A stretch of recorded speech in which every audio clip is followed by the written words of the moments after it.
Boa tarde, Davi. Boa tarde, Viviane. Boa tarde. Boa tarde. Boa tarde, você que está nos assistindo agora no ao vivo. Boa tarde para você que vai nos assistir depois no canal do YouTube. Hoje nós estamos aqui com a Viviane Nascimento, especialista, assessora em financiamento imobiliário. Trabalhei bastante com bancos privados e hoje ela vai aí trazer para a gente muito conhecimento. A Vivi é mãe, casada, empreendedora, empresária e tem muito para agregar aqui na nossa conversa, no nosso bate-papo. É isso aí. Na verdade, a gente tem uma história, né? Eu já conheço a Viviane já há algum tempo aí e é engraçado. Quando nós começamos como correspondente, a gente trabalhava com empréstimo consignado. Ah, é verdade. E nós fomos até Jacareí para a Viviane nos ajudar, nos ensinar. E agora estamos juntos aqui para estar aprendendo um pouco mais aí, tá trocando essa experiência aí sobre assessoria, sobre financiamento, sobre os bancos privados. Bem-vinda, Vivi. Agradeço. E conta um pouquinho pra gente aí da sua profissão, como você está atuando no momento, pra gente começar esse bate-papo. Então, vamos lá. Primeiramente, quero agradecer essa oportunidade de estar aqui com vocês, ao mesmo tempo matando saudade, né? Porque a gente fica bastante lá no interior, também no Vale do Paraíba. A gente atende clientes também aqui de São Paulo. Mas a gente não vem sempre, então é muito bom estar aqui com vocês novamente. E é isso, na verdade já faz um tempo aí que eu estou na caminhada junto com o crédito, né, na concessão de crédito. Eu falo que eu sou uma assessora de crédito. Por quê? Que eu consigo agora hoje ter uma visão geral de todos os bancos, vendo a melhor opção para o cliente, sendo consultiva. Então, assim, vamos calcular aí que eu tô desde quando, né, trabalhava lá com a Caixa Econômica, porque eu já fui exclusiva Caixa Econômica também durante um bom tempo, mas agora nessa segunda fase a gente optou em focar também nos bancos privados. Então, a gente consegue estar atendendo todos os clientes e vendo o melhor de fato para eles. Eu já tô aí uns 20 anos de mercado. Revelando a idade, né? Eu não vou falar muito, mas assim, agregou muita informação. E eu queria até contar um pouquinho para vocês, porque lá atrás, quando a gente iniciou como correspondente, era engraçado, porque não existia a figura do correspondente bancário, né? O que existia? Existia aqueles facilitadores, né? E ainda alguns corretores mais antigos chamam a gente de facilitador, né? Mas não existia. Então, a gente participou de toda essa automação ali de como correspondente bancário. Antes, era aquelas pastas dessa grossura, assim, que a gente mandava para direct. Tudo no manual. Tudo no manual. Se sumisse uma matrícula, meu Deus do céu, tinha que montar ali de novo o processo. Enfim, daí a gente participou de tudo isso, até tá tudo digital, agora tá mais digital ainda, né? Todos os bancos fazendo tudo de forma automatizada, então tá bem interessante. Joia, legal. E se alguém te questionasse hoje, Vivi, qual que é a diferença de um correspondente Caixa Aqui, como o Davi, e de uma assessora de crédito, na verdade, né? Ah, sim. Então, o que acontece? A grande diferença é que a gente sabe que o Caixa Aqui é aquele correspondente bancário também, mas que ele vai atender somente demandas da Caixa Econômica Federal. Então, ele vai ter o escopo de produtos ali da Caixa Econômica, como consignado, né? O crédito imobiliário, vai ter o consórcio, mas ele é um exclusivo Caixa. Então, ele vai tratar aquela demanda da Caixa, é como se fosse uma extensão de uma agência. Até por isso que, normalmente, fica ali vinculado a alguma agência para fazer a produção. Agora, o assessor de crédito, ele consegue trabalhar com várias marcas, né? Vamos dizer, com várias instituições financeiras e ver o que é, de fato, o melhor para o cliente. Então, o cliente ele não fica rendido somente com uma marca específica. Então, vamos supor, o perfil do cliente vai se encaixar no Santander. Então, nós vamos para o Santander. Não, vai encaixar no Itaú, vamos para o Itaú. Não, vai encaixar na Caixa Econômica. Aí, a gente trabalha aí junto com os correspondentes bancários Caixa e a gente faz toda a parte também do crédito junto à Caixa Econômica. Então, é basicamente isso, a diferença. Legal. É um leque mais aberto, na verdade, né? Isso, é um leque mais aberto. Até porque a Caixa pede essa exclusividade, né? Pede. E os bancos privados não pedem essa exclusividade. Então, você fica ali trabalhando aqui em paralelo com esses bancos privados hoje. Isso. E a gente também tem as fintechs também, que tem entrado aí no mercado. Um novo produto. Isso. E está competindo aí com os bancos privados, principalmente quando a gente fala de crédito com garantia, que é uma linha específica, né, que é dentro do mercado imobiliário, mas é um crédito com garantia. Então, as fintechs trabalham bem aí também nessa modalidade. Falando disso, quais são os bancos hoje que estão no mercado aí para o financiamento imobiliário? Porque a gente sabe que a gente está numa onda de bancos digitais, né? Sim. Inter, Nubank, C6. E a gente, quando fala em bancos privados para crédito imobiliário, a gente fala em Bradesco, Itaú e Santander, geralmente, né? Então, Sim. conta pra gente aí o que está forte no mercado, como que está essa questão dos bancos privados. Então, o que acontece? O banco privado, eles têm a linha SBPE, né? Eu vou explicar um pouquinho. Então, eles não vão trabalhar com a linha Minha Casa Minha Vida, que é exclusiva da Caixa Econômica, e também o Banco do Brasil estava operando ali em algum momento, né? Agora eu acho que não está mais, porque sempre acaba o recurso lá no Banco do Brasil primeiro do que os outros bancos. Recurso é menor também, o recurso eu acredito, para menor. o Banco do Brasil, Isso, né? daí a Caixa Econômica continua ali. Então, a concorrência direta vai ficar entre esses bancões aí, que seria o Santander, o Itaú, o Bradesco. Aí a gente tem o Banco Inter também, que tem bastante força na parte do crédito imobiliário, né? E daí a gente tem o Banco de Brasília também, que tem entrado bastante. O Banrisul, não é isso? Isso, ele é um banco também que tem feito. Agora a gente tem os outros bancos, que é o Banco Bar, ele é um banco também, mas a linha de crédito ela fica um pouquinho maior ali, mas dá para encaixar um cliente ou outro dependendo do perfil. Mas assim, a concorrência direta na modalidade é SBPE, então ficaria entre esses bancos mesmo, né, que seria o Bradesco, e depois o Santander e o Itaú. E a Caixa Econômica, na verdade, ela fica ali também, trabalha com a SBPE, mas a gente sabe que tem essa outra linha, que é a linha econômica do Minha Casa Minha Vida. Vivi, para quem está nos assistindo e às vezes não tem esse conhecimento, né? O programa do governo do Minha Casa Minha Vida, ele utiliza ali o recurso do Fundo de Garantia contra os bancos privados e também a própria Caixa Econômica, que tem essa linha SBPE que utiliza o recurso da poupança. Isso, poupança. Como que está essa questão de verba? Porque nós enfrentamos aí um tempo de dificuldade na Caixa Econômica, né, de escassez de verba. Como que está isso para os bancos privados hoje, essa questão dessa verba? Os bancos estão operando normalmente? Tem dinheiro? Não tem dinheiro? Conta pra gente. Assim, os bancos privados, eles continuam com dinheiro, né, com recurso. Eles trabalham realmente com os recursos da poupança. A gente sabe que no começo do ano teve ali segurando um pouquinho os créditos. A gente viu que os clientes não estavam aprovando muito automaticamente. Mas de agora, assim, eu acho que faz uns 3 meses para cá, eles têm, ó, que a gente fala, né, aberta a torneira. Tem aberta a torneira. Mas tem feito crédito, sim, tem liberado recurso, tem agilidade. Então, eles têm esse diferencial de sempre ter recurso sem nenhum problema, vamos dizer. Às vezes, eles ficam nessa parte do crédito, né? Às vezes dá uma seguradinha ali, mas é mais por causa do perfil. E não é tanto por causa de não ter verba, é por causa da questão da inadimplência. Que teve bastante inadimplência. Então, eles deram uma segurada, mas agora a torneira está aberta aí, os bancos têm contratado tranquilamente. Está aprovando, está contratando. Está aprovando, dá para comprar. Eu brinco comprar. Que o melhor momento para comprar imóvel foi ontem, né? Mas hoje ainda dá tempo. Dá tempo, tá e sempre há tempo. E isso é importante para o mercado. E essa concorrência também é importante, porque, assim, é uma coisa que eu queria muito falar para vocês, que é interessante, porque às vezes as pessoas estão ancoradas somente com a cabeça na Caixa Econômica Federal. Muita divulgação, né? A Caixa é conhecida como banco mas do é assim, um legado, né? muito antigo, né? Mas Sim. os bancos privados, eles também têm essa linha de crédito imobiliário muito forte. Né? Então, assim, quando a gente olha como assessoria de crédito para o cliente, a gente vê o cliente, ele é perfil Santander.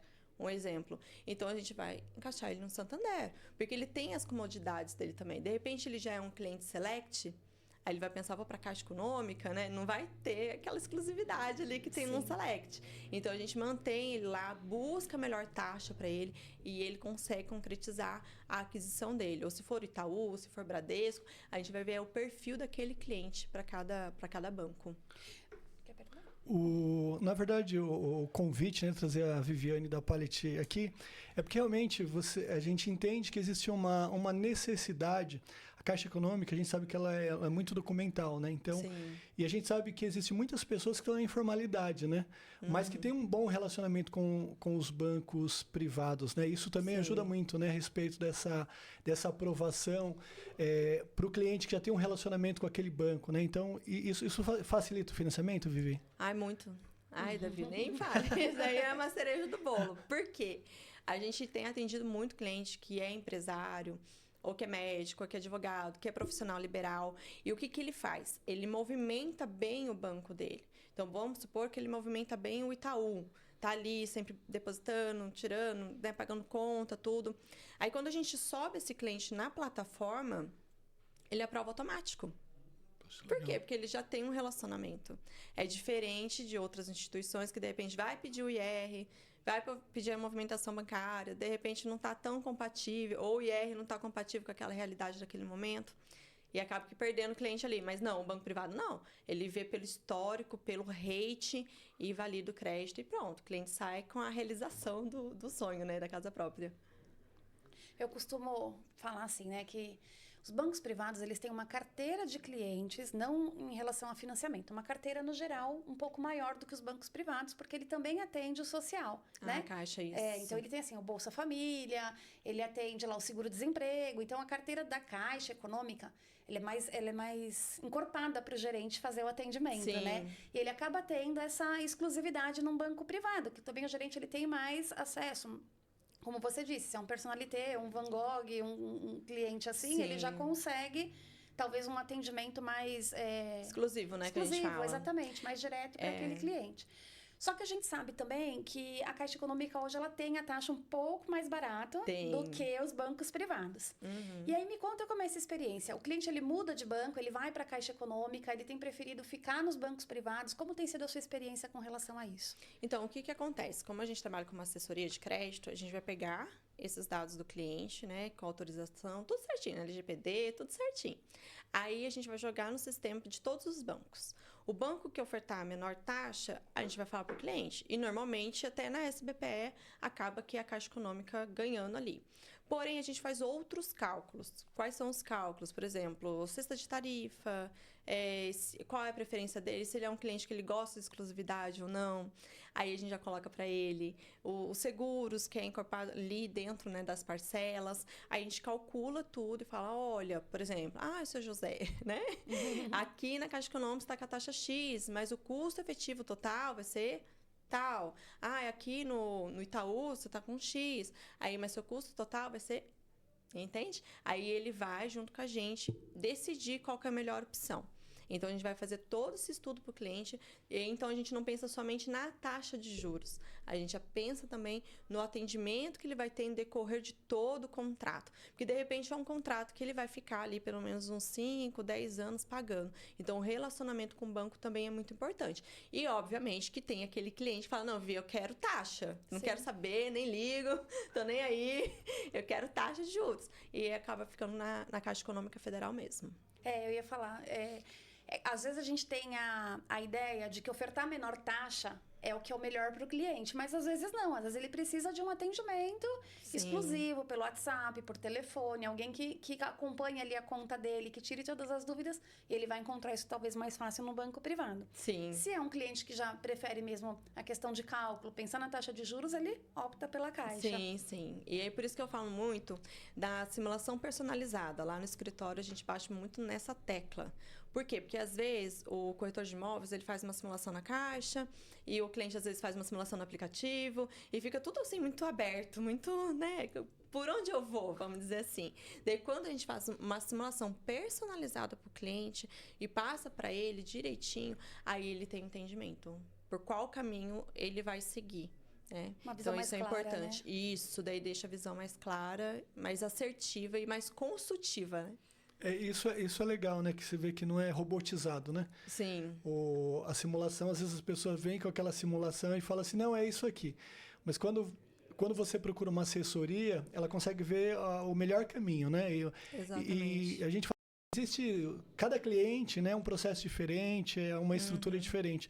Eu acho que esse trabalho que vocês fazem é bem isso, né? Sim, diferenciado. sim. É bem isso mesmo. É bem isso. Vivi, e você comentou sobre a parcela do seguro, né? Sim. Você fala desse seguro que é o MIP e o DFI, que é morte, invalidez permanente e danos físicos ao imóvel. Ele é igual da Caixa Econômica? Ele é diferente? Ele é diferente, né? Primeiramente, assim, uma coisa que é importante eu falar, que quando o cliente vai fazer um crédito imobiliário, ele preenche o que a gente chama de DPS, que é a Declaração Pessoal de Saúde. Então, é obrigatório em todos os bancos ter essa declaração. A maioria dos bancos, o que eles fazem? Eles colocam um seguro ali, né? E esse seguro, ele vai sendo acrescentado durante os anos. Por quê? Por causa da idade, né? Sim. Normal. As pessoas falam, meu seguro tá subindo. Tá subindo, porque faz liga aniversário, vai subindo, normal. Sim. Agora, a gente tem um diferencial em um banco, que é o Santander. O Santander, ele trabalha com aquele seguro ali pronto e às vezes vai até caindo bastante a prestação e o valor também recorrente referente ao seguro. Então, é um diferencial do Santander. Então, é uma coisa que a gente pontua também, que é bem legal. Mas os demais bancos pedem a DPS e a idade vai aumentando, né? E o seguro vai aumentando também. Para quem não sabe, dentro daquela parcela, do seu valor de parcela, além do valor da parcela, você tem embutido ali o seguro de morte em validez permanente, danos físicos ao imóvel, porque se vier a falecer, o contrato fica quitado na proporção daquele seguro, Exatamente. né? E então, você está dizendo para a gente assim, o Santander, ele calcula o valor. Se eu pagar durante 30 anos, eu vou ficar com aquele valor de parcela durante 30 anos, de seguro, na verdade, e ele não vai aumentar. E tem tendência, às vezes, em alguns contratos até cair, porque vai ter um relacionamento ali com o banco, e é bem interessante. Legal. E a respeito do seguro, eu não sei se acontece com você lá na Pallet. Mas aí os clientes falam assim, não, mas tem que pagar esse seguro mesmo, né? Pergunta. Pensa que é a parte, né? É obrigatório? É obrigatório. Essa taxa de administração, né? É normal. Mas o que acontece? A gente pega e abre, né, o simulado. E o interessante é que nos bancos privados, eles colocam as coluninhas. Sim. Fala assim, valor referente à amortização, valor referente ao seguro e tal. Então, fica bem discriminado. Aí, ele olhando, daí aparece lá, valor total da parcela. Dele, tá, então já está embutido. Já está embutido. Então, tá dentro da sua parcela. Exatamente. Não tem como tirar. E vamos falar aí de uma questão de engenharia, Davi.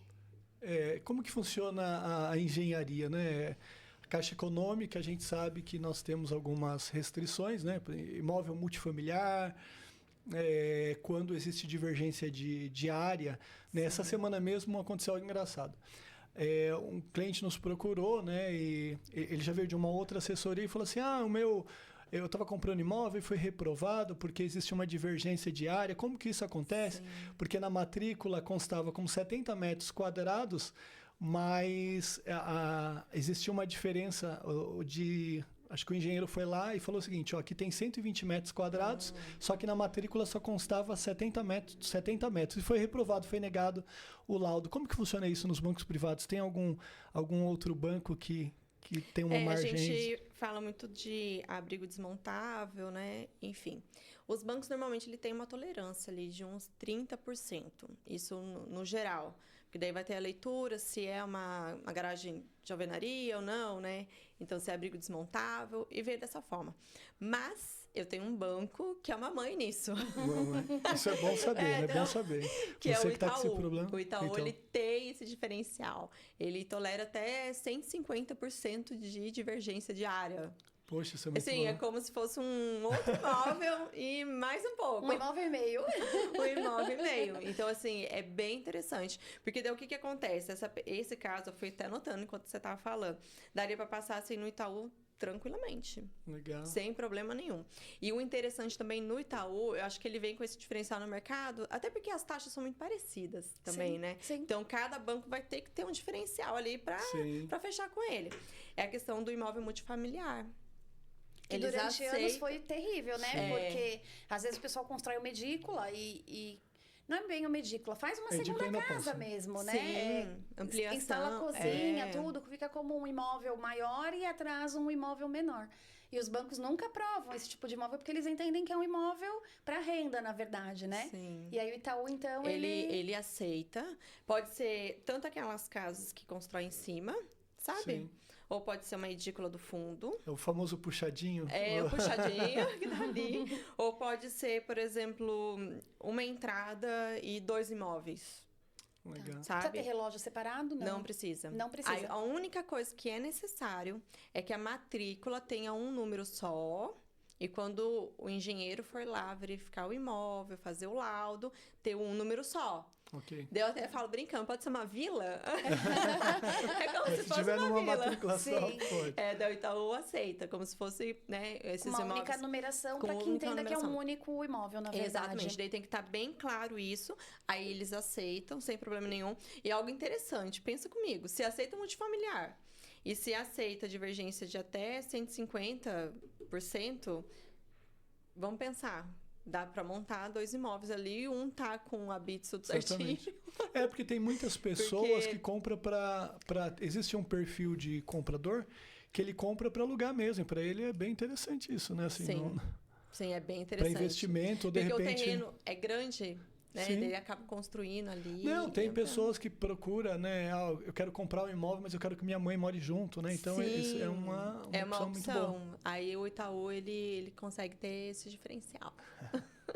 Muito bom, né? Saber cada característica de cada banco e o que ele quer mostrar no mercado. Foi legal o que você comentou, que eles têm as taxas muito parecidas, né? Santander, Bradesco e Itaú, eles têm praticamente a mesma taxa. E aí, se não trouxer um diferencial... Como é que ele vai se destacar ali pro cliente? Né? E é legal que se a pessoa preza pelo seguro, ela vai pro Santander, mas se ela preza por uma questão de um imóvel multifamiliar, ela consegue correr ali pro Itaú. Tá. Outra pergunta que eu queria te fazer, que o pessoal sempre me pergunta muito, né? A Caixa trabalha com saque price. E os bancos privados, como que funciona? Olha, os bancos privados, é por lei, é obrigatório ter 2 opções. Isso é normal, assim, é o Banco Central, né, o Bacen, que solicitou. Então, eles colocam lá. Só que quando vocês vão fazer a simulação, o cliente vai fazer uma simulação ali, não dá muita diferença. Então, por quê? O interessante, se for falar de forma econômica também, é o cliente fechar na saque. Sim. Porque ele está num sistema de amortização constante, onde a parcela vai cair, no saldo devedor já vai sendo liquidado ali. Então, é mais interessante. A price, realmente, a gente trabalha mais na caixa, principalmente na linha econômica. Porque vai fazer diferença na entrada desse cliente. Na parcela mensal também, né? Exatamente. Agora, por exemplo, se eu vou simular num banco X ali, privado, vai dar uma diferença só de uns R$150 da price para saque, sendo que ele vai ter na price ali uma parcela que vai ser a mesma durante 35 anos. Sim. Então, não faz sentido. Então, eles acabam que deixando ali, por opção do cliente... mais a saque. Mas, assim, se for para colocar na ponta do lápis ali, o cálculo, a saque é a melhor opção. Tá? Então, a gente sempre mantém. Mas que tem a opção dentro do sistema, do simulado, vai ter. Tem a opção, mas acaba não sendo tão vantajoso para o cliente. Não é viável, não é viável. Mas aí, quando a gente fala de um cliente, Minha Casa Minha Vida, perfil caixa e tal, às vezes faz mais sentido para esse cliente fazer a price. Então, o sistema de amortização, ele não muda, né? Ele é igual. Não. Mesmo o cliente que começa a fazer as amortizações na Caixa Econômica, ele não precisa se preocupar, que ele consegue também fazer a amortização normal. E assim, inclusive, né, utilizar o fundo de garantia para bater. É uma pergunta que eles fazem muito, né? Eles, na verdade, a Caixa Econômica, ela administra o fundo de garantia, né? Que vem do fundo garantidor. Ela não é dona, ela não é detentora desse fundo de garantia. E uma pergunta muito que a gente ouve falar é assim: não fui aprovado na Caixa. Se eu for para o Itaú, eu posso usar o meu fundo de garantia? Como se o uso do fundo de garantia fosse algo exclusivo da Caixa Econômica, né? Não, isso acontece, é muito engraçado, porque assim, até nos treinamentos que nós vamos nas imobiliárias, orientar corretor e tal, é normal.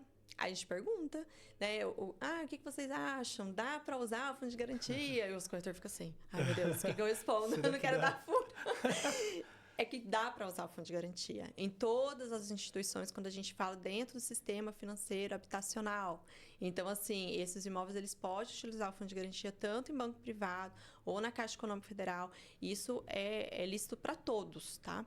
Inclusive, tinha uma curiosidade, porque teve processos que a gente passou em bancos, né? Eu vou falar, o banco foi no Itaú, foi super rápido. E o cliente usou o fundo de garantia dele. Nossa, que rápido, como assim? Foi mais rápido que se eu fizesse na Caixa. Mas não é, porque ele já tem a comunicação direto com a Caixa Econômica, já consegue fazer toda a triagem para ver se o cliente tem um perfil de utilização, porque existe regras do fundo de garantia. Dá para fazer um podcast só de regras do fundo de garantia. Isso que eu ia falar. Pra gente que atua com o uso do fundo de garantia, já é complicado, porque às vezes vem umas perguntas, assim que eu falo, calma, Davi, pensa, vamos pensar aqui, vamos olhar a regrinha para ver se a gente consegue utilizar, né? Então, imagino para quem é corretor, para quem está comprando, está vendendo seu imóvel. É tudo muito novo. É tudo muito novo, né? Ele não está na prática do dia a dia. E é até legal para quem nos assiste saber que essa regra não é da Caixa Econômica, essa regra é do fundo de garantia. Então, poxa, posso usar de 2 em 2 anos, de 3 em 3 anos, posso amortizar todo ano. Essa regra vai funcionar em qualquer banco, na verdade, né? Porque ela é uma regra do fundo. Sim, é uma regra, que a gente fala que é um normativo interno da Caixa Econômica ali, que faz a gestão do fundo de garantia, mas todos os bancos precisam estar obedecendo a mesma regrinha. Tem que estar lá. Daí pode amortizar, pode adquirir com o fundo, enfim, então tem várias opções. Falando ainda nas perguntas, né, que eles têm, tem a questão do terreno também, né? Tem. A Caixa Econômica esse ano está muito forte, né? O Davi aí pode até falar pra gente, assim, a questão da aquisição, né? Compra do terreno. Terreno mais construção. Financiar o terreno mais a construção. Mas as pessoas às vezes têm dúvida se tem algum banco privado que faz esse tipo de terreno mais construção ou pelo menos apenas o terreno. Eu vou aumentar. Pode falar. Eu também quero saber assim, a pessoa tem o terreno e quer construir. Existe só esse produto? De construção. Só construção.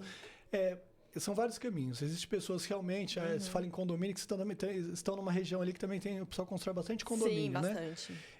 Então tem pessoas que ela vai fazer aquisição do terreno mais construção.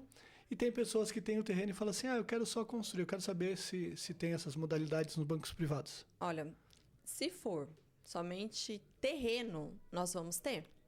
E daí a gente tem um Bradesco. O Bradesco, ele faz a aquisição somente do terreno, só que daí tem umas regrinhas. Por exemplo, tem que ser no mínimo 100 mil de financiamento. 100 mil de financiamento. Então, assim, um valor de terreno menor do que esse, eles não vão fazer.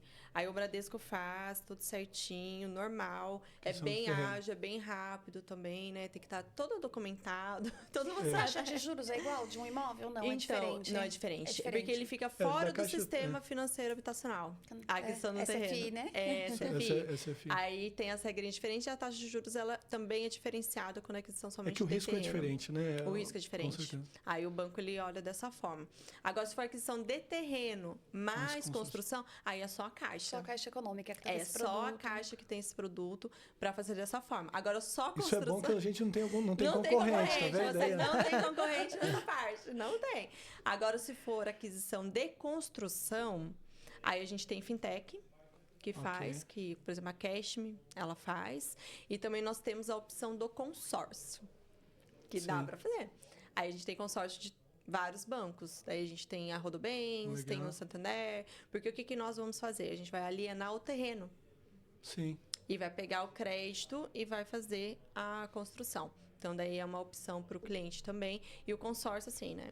Só taxa administrativa, juros zero. Então, vale a pena. Esperar a contemplação, da lance normal. Da lance normal, esperar a contemplação, tudo... Dá pra fazer. Tem uma coisa legal que está acontecendo, né? Eu trabalho um pouco com os imóveis de leilão.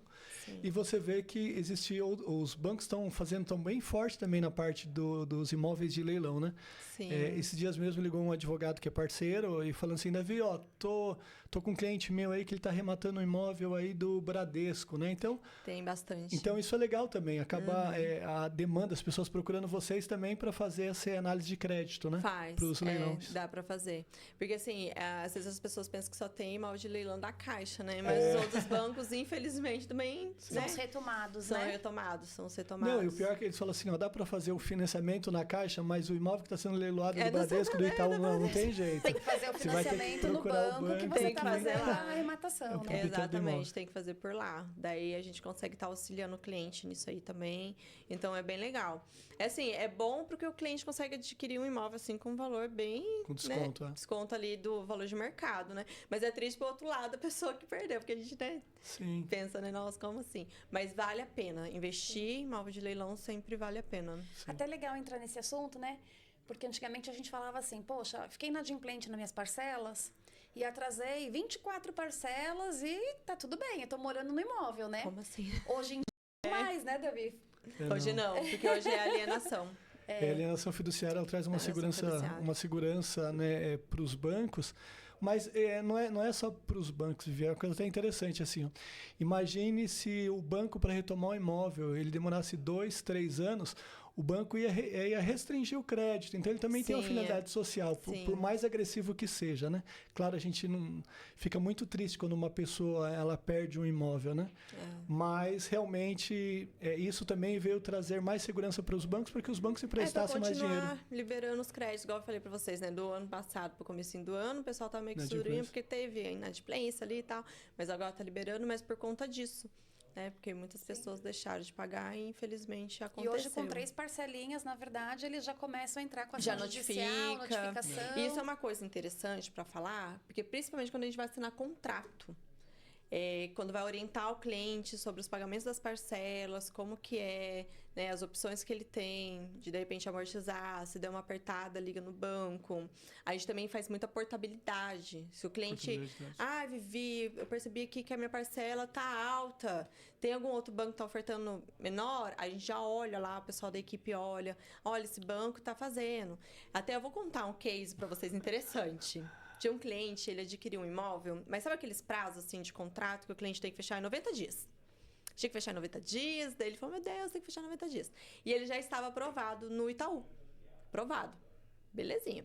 Aí a gente estava tentando na Caixa em paralelo, só que ele tinha uma pendência interna lá que não dava.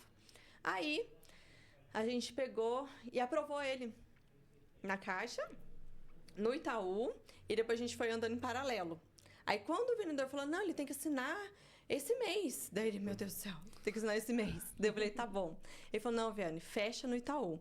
A taxa de juros estava maior do que a Caixa, mas ele falou, não, vamos fechar para eu garantir o negócio. Garantiu o negócio, a gente já partiu e fez a portabilidade para a Caixa, quando liberou a Caixa. Então, assim, a gente sempre, por isso que eu falo, a gente sempre vai ver a melhor opção pro cliente, porque nesse caso ele ia pagar multa. Né? Mesmo que a taxa de juros ali maior, a melhor opção dele foi fechar realmente com o Itaú. Não tinha jeito, né? E o Itaú também já era banco dele, tudo bonitinho, tudo certinho. Aí depois a gente migrou para a Caixa Econômica Federal. Então é isso, são estratégias. Vivi, falando nisso, é legal. A gente até comentou isso no outro podcast, né? Que as pessoas, elas são muito ansiosas, né? Hoje a gente está vivendo uma geração de muita ansiedade, né? Para ontem, né? E quando a gente faz uma aprovação de crédito, geralmente o cliente, ele pergunta assim, tô aprovado? Posso comprar os planejados? Nossa, posso organizar a mudança? Tá tudo certo? Tem chance de dar errado? E aí a gente brinca assim, né? Que eu falo assim, que contrato na Caixa aprovado, 100% seguro, é o dia que o gerente chama e você assina lá no banco. Porque a gente sabe que existe uma instabilidade e, assim, até com casos, né, assim, você pode perder o emprego, pode acontecer qualquer... Eu brinco, né, assim, uma das partes pode falecer, alguma coisa pode acontecer e, assim, não dá pra você já garantir, planejar, né? Comprar móveis sem ter essa certeza. Nos bancos privados, uma vez aprovado, sempre aprovado, também não, precisa respirar e dar calma aí. A gente tem um diferencial, assim, em alguns bancos, porque eles emitem uma carta de crédito. Quando o banco emite a carta de crédito, por exemplo, do Santander, e de repente aconteceu alguma coisa ali, ele precisou trocar, fazer alguma coisa, ele vai assinar o contrato mediante aquela carta de crédito aprovado pelo Santander. É diferente, por exemplo, da Caixa Econômica, que a gente aprova o cliente, tem validade de 6 meses, e se de repente, vamos supor assim, mudou a história. Mudou a regra. Mudou a regra. Tem que avaliar de novo. Tem que avaliar de novo. Agora, o Santander, não, ele mantém. O Itaú, ele mantém.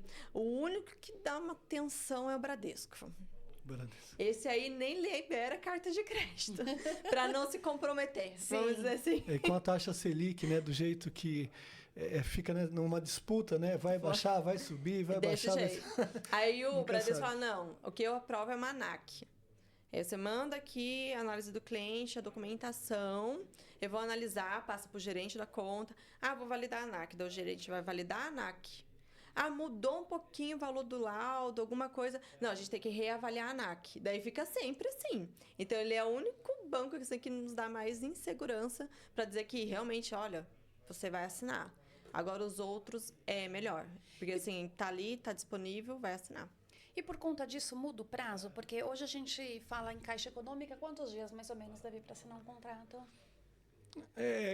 Na verdade, a gente coloca 30 dias, né? Mas antes, às vezes a gente assina em 20.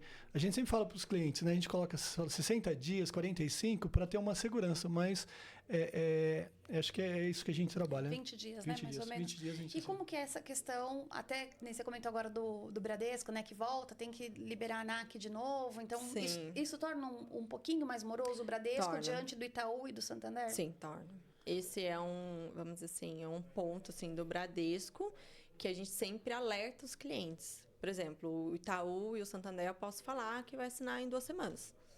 Ou tem cliente que a gente já assinou em 8 dias. Sim. No Itaú a gente já assinou em 8 dias. Agora o Bradesco não. Eu vou fazer Bradesco. Você quer Bradesco? Quero. Olha, então a gente vai pedir para você uns 30 dias, depende, pode estender até um pouquinho para mais. Porque, assim, sai muito, vamos dizer, do nosso controle só da assessoria. Sim. Quando vai passar na mão de um gerente, eu já não posso garantir em quantos dias ele vai fazer. Então, assim, se eu falar o prazo de 30, 40 dias para o cliente assinar antes, tá tudo bem. Pode liberar. Voltando agora aqui, né? Com relação ao Instagram que está sendo transmitido agora ao vivo, teve uma pessoa que fez um questionamento, né? Sim. E quero ver você e o Davi responderem aí. Vou deixar vocês aí numa encrenquinha. Porque ela nos pergunta o seguinte: Banco do Brasil, qual é o prazo para financiamento no Banco do Brasil? Não, eu vou falar primeiro. Como que ele é o meu concorrente para funcionários públicos, né? O pessoal que é funcionário público chega e fala assim, não, eu quero fazer o financiamento, mas eu quero no Banco do Brasil. Eu vou falar para você, as experiências que eu já tive com o Banco do Brasil não foi legal. Então, eu particularmente não faço e não mexo com o Banco do Brasil. Agora é com você, Viane. Então, o Banco do Brasil nós fizemos um recentemente, inclusive tinha IQ. Nossa, que delícia. Gente, depois eu vou explicar o que é um IQ, só para vocês entenderem, porque daí é um relacionamento entre bancos, né? E, assim, teoricamente, foi mais ou menos uns 30 dias, um tempo de Caixa Econômica Federal. Não foi muito moroso, tá? Então, assim, o cliente, observando bem, tem que ser cliente do Banco do Brasil. Eu não consigo fazer igual eu faço em outros bancos. O cliente não tem relacionamento nenhum, suba a documentação quer fazer pelo Banco do Brasil. E aprova. Não, o Banco do Brasil, o cliente tem que abrir a conta, ter relacionamento, senão não vai liberar o crédito, tá? Então, o prazo é mais ou menos de uma Caixa Econômica Federal. E a gente brinca disso, né? Assim, a gente brinca entre nós, né? Quando o cliente não é aprovado na Caixa, ele precisa de um banco privado, a gente consegue até direcionar, né? Sim, falar, na parceria. Tem a Vivi que atende, né? Pega os parceiros. Mas quando ele fala em Banco do Brasil, a gente fala... Não, Banco do Brasil não! Porque eu acho que todo mundo que mexe com crédito já teve uma experiência aí de ficar 60, 90 dias mudando o documento e não finaliza, fecha, né? Também lá os créditos muito rápido. Por exemplo, essa pessoa que perguntou, eu não sei se ela está com crédito em andamento, não sei como é que está, mas, por exemplo, se ela fala assim, eu tô no Minha Casa Minha Vida. Hoje não tem mais verbo Minha Casa Minha Vida dentro do Banco do Brasil. Então não tem, agora só vai ter SBPE, e se ela for SBPE vai ser um prazo de Caixa Econômica, mas isso também vai depender do gerente que está fazendo também a gestão. Foge da mão do correspondente, né? Foge da mão do correspondente bancário, então assim... Na minha época do Banco do Brasil, a experiência que eu tive era, eles analisavam o contrato, o processo, os documentos, aí eles demoravam mais de 30 dias para fazer uma análise. Aí daqui a pouco eles pediam para renovar os documentos tudo. Falei porque assim, venceu, tava na tua mão. A matrícula vale 30 dias, né? Detalhe, daí sempre vai ficar vencendo o documento. Daí não, e aí o Davi foi ajudar um cliente que não aprovou na Caixa, né? Falou, não, vai tentar, e ficou dando esse suporte. E coitado, né? Ainda ficou desgastado com o cliente. Nossa, é difícil, sem êxito aí, porque não consegui. Difícil. Deixa eu te fazer uma pergunta. Acontece assim, por exemplo, eu tô falando porque eu já tive 5 financiamentos ativos, né? Então, eu costumo dizer que eu trabalho com financiamento e também consumo produto, né? Então, por causa dos imóveis de leilões, tudo isso. Imagine uma situação, o cliente, ele tem uma conta convencional no Itaú, só que ele tem um perfil de Uniclass, Personalité. Tem diferenciação de taxa para esses clientes? Tem. Tem diferença de taxa. Inclusive, tem clientes... Lá está no mínimo 10,39. Okay. Por exemplo, se nós vemos que é um cliente que ele é um cliente balcão, né? Que a gente fala que não tem carteira específica. É orientado ele abrir uma conta Personalité.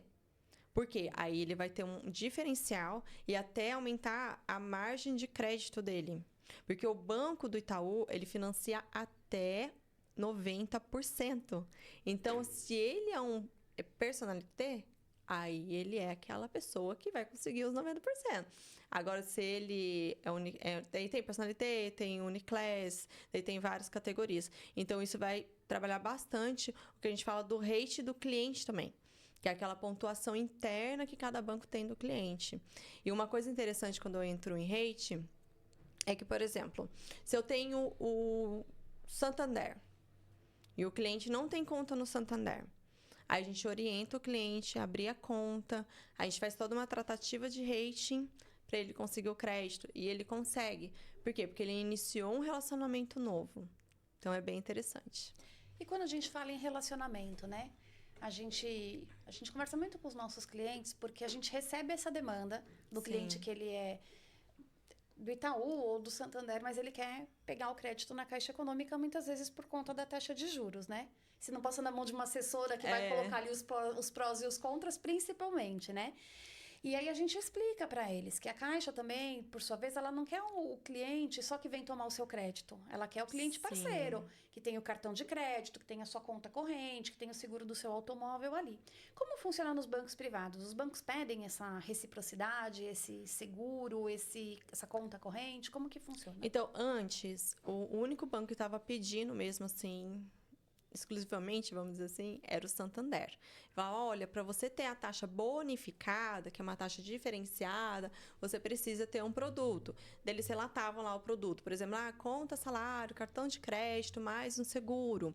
Mas agora, recentemente, eu acho que faz um mês e pouco, mais ou menos, né? Eles cortaram isso. Eles falaram, não, agora todo mundo vai ter a mesma taxa, não é obrigatório mais ter um relacionamento. Porém, lá por trás, o que acontece? O cliente que tem relacionamento, ele vai ter uma taxa de juros menor. Isso é automático. O que acontece? Hoje em dia, o pessoal pensa que o gerente só quer bater meta. Mas não é. Então, toda vez que eu vinculo o cliente com algum produto, o robô do banco vai falar, nossa, essa pessoa é bacana. Ele está se relacionando comigo. Nossa, que legal. Aí ele vai liberar mais crédito. Não é mais um gerente que vai colocar o dedinho lá e mudar a sua taxa. Não é. É um robô. Então, o robô ele vai pontuar de acordo com o relacionamento. Corre o risco de você perder uma taxa por uma taxa muito mais alta, Exatamente. Né? Exatamente. Isso é importante falar. Para voltar para essa taxa... Não, na verdade, quando fecha o contrato, vai manter aquela taxa. É antes, quando a gente vai validar o crédito. Quando a gente está fazendo a tratativa do cliente, a gente fala pro cliente, olha, abre a conta, faz um segurinho de vida, faz alguma coisa. Daí tem cliente, meu Deus, querendo vender produto para mim. Mas não é. É reflexo... Você sai na frente. Exatamente, do que ele vai ter junto com o banco. É relacionamento. E a gente fala isso também, né? O banco, ele tem um montante de dinheiro. Você empresta para os amigos ou para os inimigos? É para os amigos, né? Então tem que ser amigo do banco, não tem jeito. Exatamente. E é esse histórico que o cliente precisa fazer junto com os bancos para ter a liberação do crédito. Esse relacionamento ele é importante, né? As pessoas acham assim, né? O banco tem obrigação de emprestar e assim... nem me fala. Tem gente que pensa isso. Como eu não aprovei se eu tenho X de renda? Né? E realmente não é só a renda, né? É um relacionamento com o banco, é a renda, é o perfil financeiro, é a saúde financeira daquele cliente. São vários pontos que são analisados. São vários pontos. Até quando a gente fala também de capacidade financeira, por exemplo, você falou que já teve vários financiamentos. É possível? Sim. É possível. Se o cliente tem uma saúde financeira bacana, legal, renda, por exemplo, renda, tudo isso a gente também. Já fez cliente que financiou 2, 3 imóveis na mesma época, assim, e foi liberando, o banco foi liberando crédito para ele, porque ele tinha margem. Até porque tem um delay aí, né? Eu brinco com os clientes, quando quer comprar 2 imóveis, já faz simultaneamente num banco e em outro, porque até essa informação chegar no Banco Central, aí leva uns 60, 90 dias. Então, se você fizer um pela Caixa e um pelo Itaú, talvez você consiga margem nos 2 bancos. Depois de 60, 90 dias, quando o Banco Central já está informando todos os demais bancos que você já tem aquela parcela, pode ser que você não consiga mais o crédito porque a tua renda já está comprometida. Isso é legal. Mas isso é para quem está na informalidade também, porque se a sua renda está certinha ali, se você assumir 2 financiamentos, muitas vezes você não vai conseguir arcar com essa parcela. E pode cair nessa questão de retomada de imóvel depois que você não vai conseguir fazer o pagamento. Por isso que a gente vê muita saúde do cliente, no sentido assim, por exemplo, eu vou atender um médico, normal, tá? O imposto de renda dele vai estar lá que ele ganha tantos mil por ano. Aí ele fala, Vivi, mas esse mês, esse ano, eu tô faturando o dobro. Sim. Certo? Aí o banco privado vai fazer o quê? Ele vai pegar e vai ver que ele está realmente movimentando o dobro e vai liberar crédito para ele. Aí eu faço a pergunta, você consegue pagar? Pagar 2 parcelas. Sim. Entende? Porque se ele fala assim, não vai me apertar, aí Sim. aí não dá. Isso é legal da parceria mesmo, né? Que a gente acabou de falar da alienação fiduciária. Se a pessoa ficar inadimplente, ela não precisa nem acionar o juiz, é simplesmente o banco informa o registro de imóveis e o registro já faz direto. Exatamente, a retomada acontece, então tem que tomar muito cuidado a respeito disso. E as pessoas não esperam, né?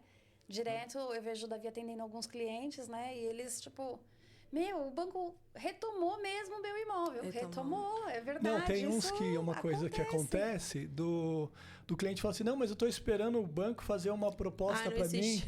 A dívida está em 100 mil, ele fala assim, estou esperando o banco fazer uma proposta de 20 mil, isso não vai acontecer. Não existe. Eles pedem o valor realmente que está ali atrasado. Não tem desconto, não tem brecha, não tem nada. E uma coisa que é importante eu falar referente a isso, que são escritórios que começam a vender essa ideia. Falando, olha, eu vou assumir, eu vou ver para você, eu vou agilizar. Daí passa os meses, pronto, retomou o imóvel. Mas o escritório tava vendo. Gente, não existe isso. Juros abusivos também, né? As pessoas, não dá para fazer recálculo de juros abusivos. A gente fala, gente, se você pegar os juros, de 9,5%, que hoje a gente tem, dividir isso por 12, é a menor taxa de juros. Nem no consignado você consegue esse nem juros. No consignado. Como que você vai pleitear juros abusivos? Não cabe para contrato de imóveis. No meu ver, não cabe para contrato de imóveis. Então, nesse produto que a gente está falando, acontece muito assim, às vezes o filho está comprando imóvel e o pai, né? Então ele tem um financiamento, ele se coloca para estar ajudando o filho, para estar auxiliando o filho, ou até está comprando, né, para o filho. E realmente, se ele tem um bom relacionamento com o banco, ele consegue, né? Ele consegue. E é muito interessante. Hoje eu cheguei a pegar cliente, parece loucura, mas é verdade. A gente fez até pelo Itaú. Ele falou, Vi, eu vou comprar 2 imóveis. Um para mim e um para o meu pai. Ele foi lá e comprou do pai dele primeiro. Ele tomou um crédito de 2 milhões. Aí passou 2 meses e falou assim, agora é o meu imóvel. Daí ele pegou mais 1 milhão. E foi o mesmo banco que liberou o crédito para ele. Mas também, assim, tudo certinho. Imposto de renda, tudo certinho e tal. Então, o banco via realmente que ele era um cliente investidor, que ele tinha perfil, e liberou. E libera.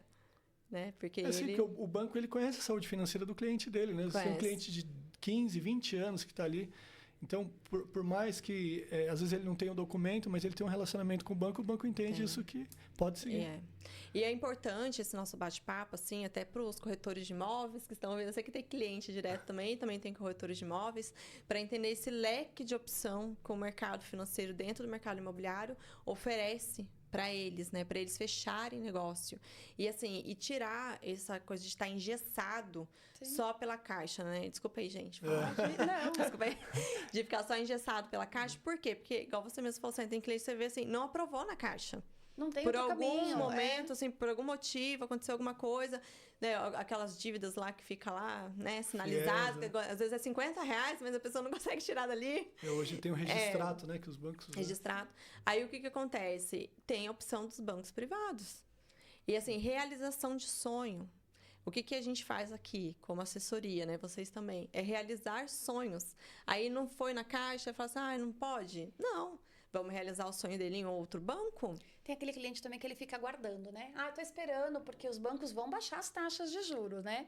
Tem aquele lema, né? E assim, realmente, o mercado ele sobe e desce. A gente já teve Itaú, eu acho, com taxa de 6% há uns 2 anos atrás. Da pandemia.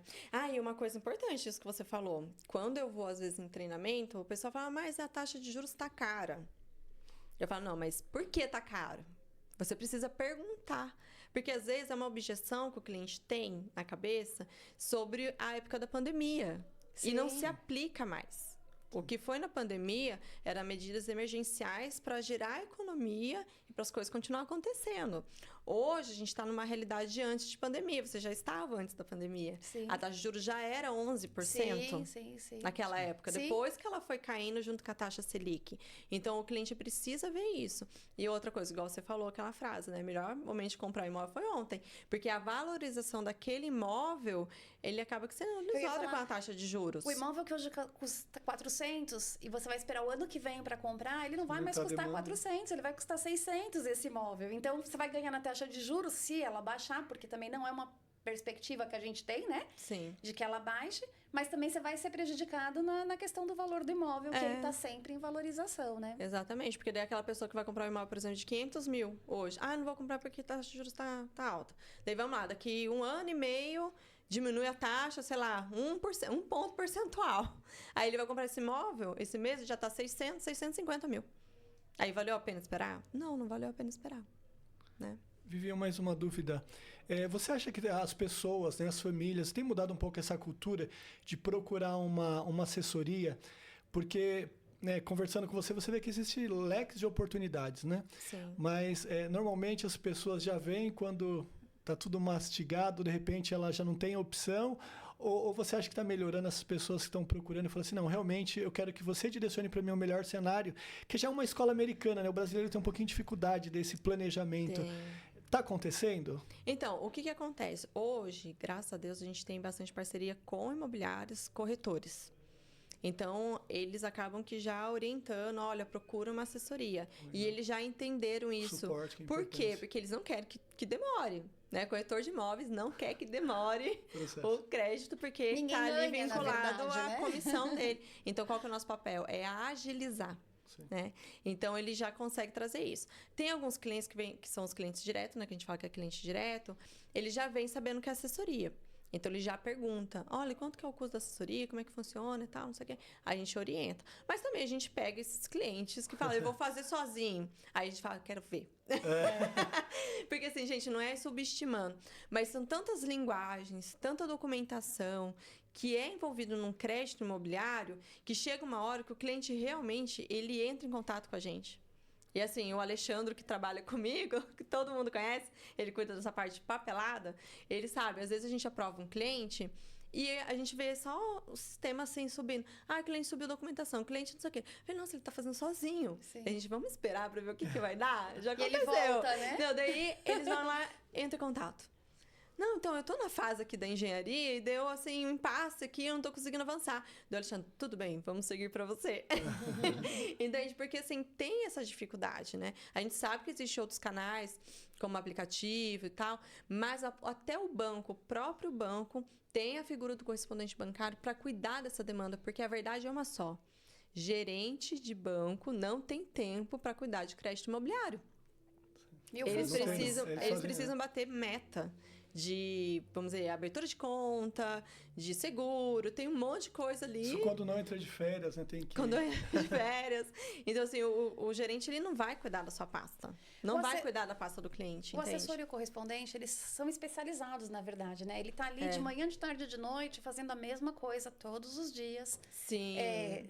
Se atualizando, vendo qual é o melhor caminho. É diferente do gerente que está cuidando de um cartão de crédito, uma abertura de conta, mais um problema de uma ouvidoria, uma questão de Bolsa Família, para depois ele vir e cuidar do seu crédito, né? Eu vou contar um case, só para vocês entenderem. Tem gerentes que, assim, eles estão com uma pasta lá com eles, porque o cliente aprovou no aplicativo, e eles ligam para nossa assessoria. Vivi, aconteceu isso com o processo. Ale, aconteceu isso com o processo do cliente. O que eu faço? A gente tinha uma ligação do Rio de Janeiro, aqui, do gerente do Rio de Janeiro pedindo ajuda. Isso é verdade. Não é verdade? Desse jeito. E você falou a respeito, só para a gente também fechar esse ponto, a respeito do IQ, né? Então, imagine o cliente vendedor que ele tem um imóvel que está financiado pela Caixa Econômica, mas ele quer vender esse imóvel. Ele pode vender no banco privado normalmente? Ele pode vender normalmente. O IQ, né, que a gente vai falar que é o interveniente quitante. Então, por exemplo, o imóvel está financiado pela Caixa Econômica e o cliente veio para o Banco Itaú. Então, o que a gente vai fazer? Vai solicitar junto, a Caixa Econômica junto com o cliente, esse boleto de quitação. Eu vou indexar no sistema do Itaú, o Itaú vai quitar esse imóvel para depois alienar a ele, né? Porque a regrinha é clara, né? Não pode ser alienado o mesmo imóvel 2 vezes. Sim. Então, é feito esse interveniente quitante. Primeiro tem que sair a dívida, né? O princípio da continuidade. Isso aí, na Caixa Econômica também a gente faz. Tem muitos clientes, às vezes, procura falar assim, eu tô com um imóvel que tem dívida, mas não pode vender. É verdade. O pessoal pensa que não, né? Mas então, pode. Isso é legal esclarecer. E é um processo mais seguro, né? Sim. Porque, às vezes, você fala, eu vou dar para o vendedor o valor, e ele vai lá e quita e depois eu compro. Mas você está ali na confiança de que o vendedor vai quitar e que vai dar tudo certo para você financiar depois. Então, quando você faz esse processo junto com o financiamento, ele é mais seguro para todas as partes, na verdade, né? Sim. É mais seguro. Até porque, assim, tem cliente que às vezes fala, olha, só tem 60 mil de interveniente quitante, né? De dívida no outro banco. Você acha que eu pego esse sinal e dou na mão dele? Não. Faz pelo Vamos IQ. fazer pelo IQ, porque é mais seguro, tanto para as partes e tal. E assim, não tem demorado igual antigamente, demorava mais, né? Agora a gente consegue já ver algumas estratégias para ser mais rápido. Então, a gente consegue fazer interveniente. E o legal é que o cliente que compra financiado, ele pode vender daqui 1 ano e meio e ele já tem, vamos dizer assim, né? O lucro. Né, imobiliário ali, dentro do que ele fez, dentro do que ele conseguiu ficar naquele período de investimento. E assim, ele vai, né, crescendo, vamos dizer assim, em patrimônio, que eu acho bem interessante. Eu faço isso, né? Então, por exemplo, às vezes tem uma oportunidade muito boa e eu não tenho dinheiro. O que eu faço? Eu faço financiamento, reformo, coloco ele para vender e a gente tem lucro. É isso mesmo? Sim. Acaba tendo mais lucro, É investimento. Né? Bom, o nosso tempo aqui está acabando. Laura, tem mais alguma pergunta? Não? Foi só aquela pergunta do Banco do Brasil mesmo. Então, vamos para a gente encerrar aqui. Tem alguma dúvida ainda? Não, acho que foi muito bom. Foi muito bom, né? Vivi, conta pra gente, então, pra gente encerrar. Por que é melhor fechar com um banco privado, na sua opinião? Então, olha a responsabilidade que eu que caixa aqui, viu? Então, hoje a gente trabalha muito na linha de fechar com banco privado, porque uma que está virando negócio dentro do banco privado. Tem verba, tem recurso, o banco ele quer cuidar bem daquele cliente, ele quer ter um relacionamento, ele quer ter exclusividade com aquele cliente. Então, esse cliente do banco que ele vai fechar com o banco privado, ele vai ter todos esses benefícios. Então, assim, ele vai ser um cliente que vai ser exclusivo junto com o gerente, vai ter todo o acompanhamento junto com o gerente e ainda ter outros benefícios, né, que eu já falei para vocês, que é um diferencial que sai um pouquinho ali das regras da Caixa e que os bancos privados estão propostos ali para realizar o sonho do cliente de comprar um imóvel ou investir, né? Porque tem muita gente que compra para investir e tem pessoas que compram para realizar o sonho da casa própria. Então, eles estão prontos aí para estar no mercado e fazer essas realizações acontecerem. Queria te agradecer a sua equipe que veio aqui hoje, né? E falar assim que muito saudável o nosso bate-papo, né? Pra gente é algo tão corriqueiro, mas para quem tá comprando imóvel é um momento único, é o seu sonho, né? O sonho da casa própria. Então, queria agradecer muito. Eu que agradeço. É isso aí, Vianney. Agradecer toda a família aí da Pallet Assessoria, o Alexandre, sua esposa. Né? Então, nós temos realmente um carinho muito grande por vocês, né? Que Deus continue prosperando o caminho de vocês aí. E muitos negócios ajudando muitas famílias. A nossa ideia central é justamente isso, assim, né? Nós não somos concorrentes, nós somos parceiros. Exatamente. Isso é importante. E realmente tem muitas pessoas que precisam, né? Precisam, né, outras opções. E obrigado aí por vocês ter vindo de Jacareí aí para estar nos auxiliando aí. Não, eu agradeço vocês mesmo de coração, né, de estar aqui com vocês. A gente está somando, passando informação para as pessoas, porque a gente vê que tem tanta informação assim meio espalhado por aí e os clientes eles não entendem direito, o corretor fica por onde que eu vou. E aqui, né, dentro desse podcast, a gente conseguiu estar passando bastante coisa. Mas tem muita coisa ainda, gente. Dá para gravar vários dias, tem muito assunto, né? Muitos assuntos, mas eu agradeço mesmo de coração a oportunidade de estar com vocês. Obrigada a você que nos assistiu. E logo mais o vídeo vai estar disponível nos canais do YouTube, tá bom? Fiquem com Deus. Tchau. Tchau. Very good.